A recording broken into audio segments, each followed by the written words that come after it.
नमस्कार, मी सौरभ कोरटकर. जेएम विशेष मध्ये आपल्या सगळ्यांचं स्वागत. हायकोर्टाकडून गणेश मंडळांना मोठा दिलासा आज मिळालाय. 6 फुटांपेक्षा मोठ्या गणेश मूर्ती समुद्रात विसर्जित करण्यास उच्च न्यायालयाने परवानगी दिली आहे. पीओपी वरील बंदी उठवून सार्वजनिक गणेशोत्सवाची परंपरा अखंड ठेवण्यात राज्य सरकारला यश आलंय. सांस्कृतिक कार्यमंत्री ॲडव्होकेट आशिष शेलार यांनी मुख्यमंत्री देवेंद्र फडणवीस यांचे आभार मानलेत. हायकोर्टाच्या या निर्णयावर यंदाच्या गणेशोत्सवाचं स्वरूप अवलंबून होतं. त्यामुळे विसर्जनाचं नेमकं काय होणार हा प्रश्न उपस्थित होत होता. राज्य सरकार देखील चिंतेत होतं आणि गणेश मंडळ सुद्धा काय करायचं हा प्रश्न त्यांना पडला होता. पण हायकोर्टाने परवानगी दिल्यामुळे गणेश भक्तांच्या आणि गणेश मंडळांच्या अडचणी दूर झाल्या आहेत.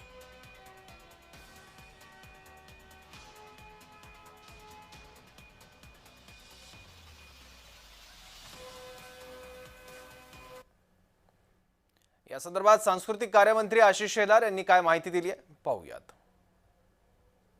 गणेश भक्तांच्या प्रयत्नांना यश मिळालं.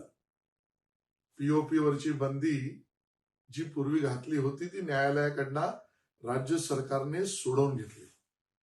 आता त्यापुढे ऐतिहासिक निर्णय आमच्या मूर्त्यांचं विशेषतः सार्वजनिक गणेशोत्सव आणि त्यातल्या आमच्या गणपती बाप्पाच्या मूर्त्यांचं विसर्जन प्रथा परंपरेनुसार वाजत गाजत होणार की नाही आणि बरोबरीने पर्यावरण पूरक व्यवस्थाही निर्माण होणार की नाहीत याबद्दलची शंका दूर झाली.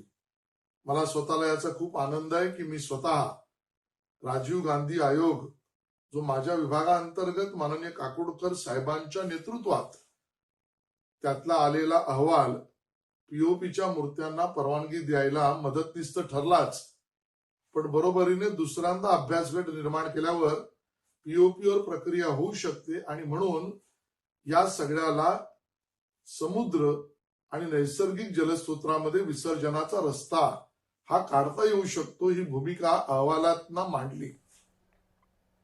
तर कोर्टाच्या परवानगीमुळे गणेश मंडळांना मोठा दिलासा मिळाला. यातल्या काही तांत्रिक बाबी आपण पाहूयात.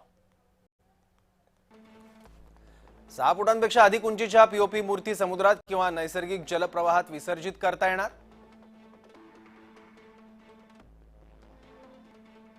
6 फुटांच्या आत उंची असलेल्या गणेश मूर्तींचं विसर्जन कृत्रिम तलावांमध्ये करावं लागणार.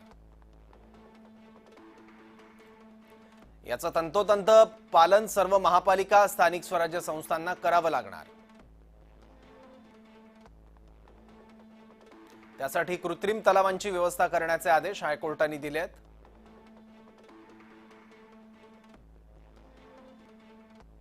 मार्च 2026 पर्यंत न्यायालयाकडून ही परवानगी देण्यात आली आहे.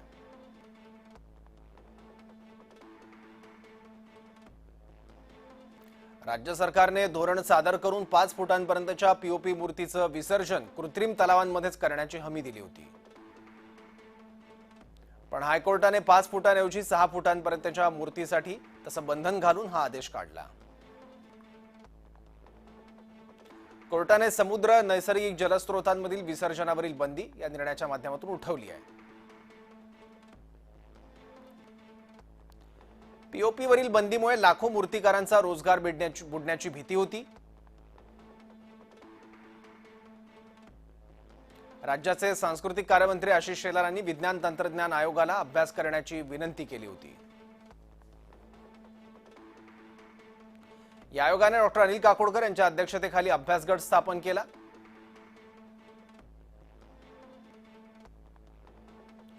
पीओपीमुळे पर्यावरणावर होणाऱ्या परिणामांचा अभ्यास करून काही शिफारसी व सूचना शासनाला केल्या होत्या.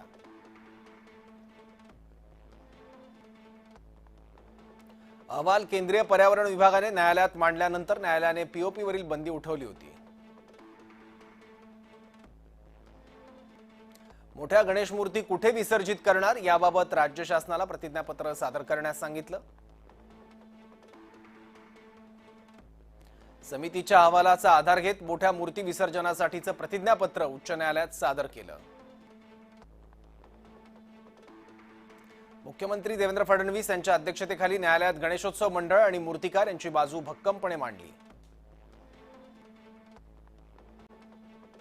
त्यामुळे कोर्टानं पीओपी गणेश मूर्ती विसर्जनासाठी परवानगी दिली आहे.